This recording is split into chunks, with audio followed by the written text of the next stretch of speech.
Hi guys, good evening, welcome back to our channel. How are you all doing? बहुत ही अच्छा दिन था when it comes to trading. बहुत ही बुरा दिन होगा आपके लिए अगर आपका पोर्टफोलियो हेज नहीं है, ठीक है। तो ऑन दैट नोट स्टार्ट करते हैं। ट्रेडिंग काफ़ी अच्छी थी बिकॉज ऑब्वियसली हमारे जो भी हमने बैंक निफ्टी निफ्टी के ऑप्शन ये सारे हमारे चल रहे थे इंटू 4 इंटू 5 इंटू 3, तो ऐसे ही मज़े मज़े में हो रहे थे हमारे। एज यूजल सिग्नल हमारे जनरेटेड थे सारे के सारे research calls, but that is perfectly okay. Now moving on, अब हमको आगे क्या करना है। अपडेट तो मैंने आपको दे दिया क्या हुआ आज, बट आगे हमको क्या करना है वो आपको थोड़ा बता देता हूँ। एज यूजुअल हम डिस्कस करे जा रहे थे कब से कि यहाँ पे आपका एच का पैटर्न है, ब्रेकडाउन है, ऊपर जाके उल्लू बनाएगा, यहाँ से रीटेस्ट करके नीचे जाएगा ही जाएगा, ठीक है। सेम पैटर्न यहाँ पे बना था, सेम पैटर्न यहाँ पे बना है, बिल्कुल सेम रेपिटेशन इसका यहाँ पे हुआ है। फ्लैट कंसोलिडेट के बाद एक ऊपर का ब्रेकआउट दिखा के फिर नीचे जाएगा, फ्लैट कंसोलिडेशन के बाद यहाँ पे दिखा के नीचे ही जाना था इसने, ठीक है। अब ये चीज़ तो हमारी नीचे चली गई, अब हमारे को करना क्या। और आपको ये भी बताया था मैंने कितनी बार कि यार इस वाली विक ने इसके लो को ब्रेक किया हुआ है, यहाँ पे बस आपकी क्लोजिंग हो जाएगी। क्लोजिंग हमारी इसके नीचे यहाँ पे बिल्कुल कल मिल गई थी, आपको पता था कि यहाँ से इसने नीचे जाना ही है, ठीक है। अब इसके दो इमीडिएट सपोर्ट्स आते हैं बहुत अच्छे वाले, ठीक है। आपको इमीडिएट सपोर्ट्स पे ध्यान देना है। एक आपका इमीडिएट सपोर्ट है कि एक अप ट्रेंड की रैली के बाद यहाँ से आपकी मार्केट बाउंस हुई थी, ठीक है। तो पहली चीज़ आपको समझ आएगा कि ये जो जिस जोन में मार्केट यहाँ पे है, ये वाला जो पूरा पोर्शन है, ये छोटा सा 4-5 कैंडलों का, ये वाला जोन आपका डिमांड जोन की तरह थोड़ा सा एक्ट करने वाला है। आप कुछ भी करो, यहाँ पे डिमांड जोन थोड़ी बहुत आने वाली है, अनलेस एंड अनटिल आपको बहुत हाई वॉल्यूम कैंडल से ब्रेकआउट ना दे नीचे की तरफ, ठीक है। तो यहाँ से लेके ये वाला जो जोन है, ये आपका बेसिकली डिमांड की तरह इस पॉइंट पे एक्ट करने वाला है, ठीक है। ये आपका फर्स्ट इमीडिएट डिमांड होगा। बेसिकली आपका ले लो कि 480 मतलब आपको 500 टेस्ट करके 500 का थोड़ा सा नीचे ऊपर घूमते रहेगा। यहाँ पे आपकी वॉल्यूम कोई बड़ी बात नहीं है कि यहाँ पे आपकी थोड़ी सी मार्केट हॉल्ट ले ले। कल यहाँ पे बहुत हाई चांसेस है, कल और परसों में, कि यहाँ पे मार्केट आपकी हॉल्ट लेगी कहाँ पे, 400 इस वाले लेवल के आसपास। मतलब सोच लो कि 420-30 के लेवल से लेके इसके बीच में 615-20, ये जो 100-150 पॉइंट की रेंज है, इसके बीच में मार्केट यहाँ पे हवर करके, यहाँ पे मेरे को ये एक्सपेक्टेशन इसमें आ रही है कि यहाँ पे मार्केट आपकी यहाँ पे इस पॉइंट पे हॉल्ट करने वाली है, ठीक है। तो पहली चीज़ आपको ये समझनी पड़ेगी कि इस पॉइंट पे हॉल्ट करेगी। इस पॉइंट पे हॉल्ट करने के बाद आपका देखो स्ट्रक्चर किस तरीके से चल रहा है, हिस्टोरिकली देखो क्या चल रहा है, उसके हिसाब से आपको और चीज़ें समझ आएंगी। यहाँ पे क्या चल रहा है, नीचे आती है, ऊपर आते हैं, नीचे यहाँ पे ऐसे करती है, थोड़ा सा एक रिट्रेस आता है, थोड़ा सा नीचे आता है, ठीक है। बट एवरी टाइम एक बार ये रिट्रेस भी ध्यान से दो, ठीक है। अब यहाँ पे आप दो चीज़ें समझ सकते हो। आप बोलोगे कि मेरी टॉप से रिट्रेस कितनी परसेंट की मूव आ रही है, ठीक है। यहाँ मेरा रिट्रेस आया सीधा 5% का, ठीक है। यहाँ मेरा इस पॉइंट से जो रिट्रेस आया यहाँ तक का फिर होल्ड करने के लिए, ये भी मेरा 5% के आसपास आया, ठीक है। अब मैं बोलूँगा अगर ये वाले टॉप से मैं रिट्रेस देखूंगा तो इस वाले टॉप से रिट्रेस मेरा 4% हो चुका है, ठीक है। 5% कहाँ पे होता है, 5% के आसपास मेरा यहाँ पे थोड़ा नीचे चला जाता है। उतना मैं बेसिकली एक्सपेक्ट नहीं कर रहा 300-ish, बट यहाँ पे ये है कि अगर स्मार्ट मनी के चक्कर में इसने इस वाले लो को भी उड़ाने की ट्राई की तो फिर आपका यहाँ पे 250-300 के लेवल है।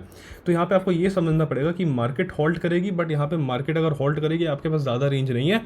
आपके पास यहाँ पे नीचे 150 पॉइंट्स और की फॉल, वहाँ से लेके आपके पास 250-300 पॉइंट्स की यहाँ तक का इस एरिया के अंदर मार्केट आपके यहाँ पे होल्ड करके आपको एक डोजी यहाँ पे देगी, आप पे ज़रा सा होल्ड करेगी। कुछ एक चीज़ यहाँ पे बहुत अच्छी होने वाली, जो आपको स्ट्रैंगल और नॉन डायरेक्शनल ट्रेड के लिए अच्छा ये इंडिकेशन मिलने वाली है, ठीक है। तो यहाँ पे याद रखना कि इस जोन के अंदर कल और परसों आप स्ट्रैंगल की तरफ जाओ। यहाँ पे आपको बोला था कि डायरेक्शनल यहाँ पे अच्छी अच्छी मूव मिलेंगी, वो हो गई है। अब यहाँ पे कल और परसों हमको थोड़ा सा स्ट्रैंगल और नॉन डायरेक्शनल की तरफ जाना पड़ेगा, बिकॉज यहाँ पे आपको ये चीज़ एक्सपेक्टेड है कि ये होने वाला है, ठीक है। बट आप ये भी देखो कि बैंक निफ्टी भी आपकी ट्रेंड लाइन छू गया है, तो यहाँ पे ये भी थोड़ा सा होल्ड करेगा, ठीक है। लॉजिकली अगर इसने ज़रा सा इसको ब्रेक डाउन करने का ट्राई भी किया तो ये समझ लेना कि यहाँ पे ज़रा सा ये होल्ड करेगा, और यहाँ पे थोड़ा सा टाइम स्पेंड करके ऊपर नहीं गया, यहीं पे टाइम स्पेंड किया, तो ये इतनी जल्दी तोड़ के बिल्कुल डायरेक्टली नीचे नहीं गिरेगा, यहाँ पे थोड़ा सा टाइम स्पेंड करेगा, ठीक है। यहाँ पे होगा कि आपका हाई वॉल्यूम डिमांड एरिया है, यहाँ पे ये वाला स्विंग टूट गया, यहाँ पे ये वाला स्विंग टूट गया, यहाँ पे छोटी सी एक आपकी 15 मिनट की ट्रेंड लाइन भी इस टाइप की बनाई थी, हमने बताया था कि यार ये भी कर सकते हो। इसके अंदर भी 15 मिनट की कैंडल ब्रेक डाउन होगी, तो यहाँ पे भी एंड में भी शॉर्ट मिल रहा था, ठीक है। तो सेकंड हाफ का भी शॉर्ट था, ये सब काफ़ी सारे शॉर्ट्स आपके मिल रहे थे। बट यहाँ पे देखोगे ट्रेंड लाइन जो हमारी पुरानी बनी हुई उस टाइम से बिल्कुल ब्यूटीफुली उस पर टेस्ट करके यहाँ से फिर आपकी सारी की सारी कैंडल गई है। तो यहाँ पे इवन तो अगर बैंक निफ्टी भी यहाँ पे थोड़ा सा होता है, निफ्टी आप समझ लो कि कल और परसों में आपका फ्लैट होने वाला है, ठीक है। यहाँ पे थोड़ा सा फ्लैट होने की बहुत पॉसिबिलिटीज दिख रही है कि मार्केट अगर आपकी यहाँ पे इस वाली मूवमेंट के बाद आपकी गैप अप खुली, थोड़ी गैप डाउन खुली, कुछ भी खुले, यहाँ पे आपकी मार्केट इस एरिया में जाके बैंक निफ्टी भी थोड़ा सा फ्लैट हो जाएगा। निफ्टी चाहे गैप डाउन जरा सा खुले कोई फर्क नहीं पड़ता, या बिल्कुल जरा सा प्लस माइनस ही खुले, उसके अंदर भी निफ्टी अगर आपको उस वाले जोन के अंदर 100-150 पॉइंट नीचे आके, वो उसका बिल्कुल पीक पॉइंट है कि वहाँ पे आके वो बिल्कुल अच्छा खासा फ्लैट हो सकता है बहुत आराम से। आपको स्ट्रैंगल स्ट्रैडल्स यहाँ पे डीके मिलेंगे, ठीक है। बैंक निफ्टी में ये चीज़ आपकी डबल बॉटम बनी हुई थी 49,600 का लेवल, तो जब तक ये चीज़ टेक ओवर नहीं होती तब तक आपकी मार्केट यहाँ पे लंबी बियर में नहीं जाएगी, बिकॉज जब तक ये टेकआउट नहीं होता तब तक आप सही हो, क्योंकि अगर ये टेकआउट हुआ तब आपकी ऑब्वियसली ट्रेंड लाइन भी ब्रेक डाउन हो जाएगा। ट्रेंड लाइन का ब्रेक डाउन करके रीटेस्ट वीटेस्ट ठीक है, उसके बाद फिर आपका थोड़ा सा मार्केट में साल 1.5 साल का बियर फेज यहाँ पे शुरू हो जाएगा कंफर्म बैंक निफ्टी के अंदर, ठीक है। अगर ये चीज़ होती है इसको बड़ा क्लियर रखो, क्योंकि अगर ये चीज़ होनी है आपका नवंबर के अंदर ये सारी इंडिकेशन आ जाएगी कि अभी आपका प्रॉपर शुरू हो रहा है, बिकॉज यहाँ पे प्रॉपर शुरू होने की इंडिकेशन अब यहीं पे होती है। बट इसीलिए हम कहते हैं कि भैया हेज वेज थोड़ा कर लेना चाहिए यहाँ पे पोर्टफोलियोज इन सबको, ठीक है। मूविंग फॉरवर्ड निफ्टी के अंदर देखोगे, निफ्टी के अंदर क्या चीज़ दिखेगी, यहाँ से भी फॉल है, बट यहाँ पे निफ्टी के अंदर भी अगर ये वाली सेम ट्रेंड लाइन आप चलाओगे बिल्कुल यहाँ से बॉटम के और ये वाला पॉइंट 2 टेस्ट कर दोगे, आपको दिखेगा कि निफ्टी ज़्यादा वीक होने वाला। तो आपकी ब्रॉडर मार्केट वीक होगी, बैंक निफ्टी थोड़ा सा फिर भी हॉल्ट हो जाएगा। बैंकिंग स्टॉक्स आपकी जितने भी गिरे हैं आपके यहाँ पे बैंक्स थोड़े से हॉल्ट हो जाएंगे। अगर आप सारे के सारे बैंक्स भी देखोगे, आप सारे के सारे जल्दी से HDFC देखोगे, HDFC भी देखोगे कि ज़्यादा फॉल नहीं बची है, यहाँ पे 20-30 पॉइंट की बची हुई है। और सेम चीज़ अगर आप कोटक में देखोगे, कोटक भी देखोगे बिल्कुल सपोर्ट वाली एरिया के आसपास आ गया यहाँ पे, और यहाँ पे बिल्कुल डायरेक्टली एक बार इसने बड़ा मोटा यहाँ पे ब्रेकडाउन किया था, बट यहाँ पे भैया कि ये वाला एक भी मेजर स्विंग है 1604 पे, तो यहाँ पे अगर 1640-50 के लेवल्स तक आता है that is also perfectly fine over है, ठीक है। बट आप यहाँ पे ये भी देखोगे, अगर आप सेक्टोरियल इंडेसेस पे देखोगे, सेक्टोरियल इंडेसेस पे देखोगे कि PSU बैंक्स भी है, ये भी आपका थोड़ा अच्छा खासा नीचे आ रहा है। रियल्टी देखोगे, रियल्टी का फ्रेश ब्रेकडाउन यहाँ पे होने वाला, तो रियल्टी देखो शॉर्ट की तरफ, ठीक है।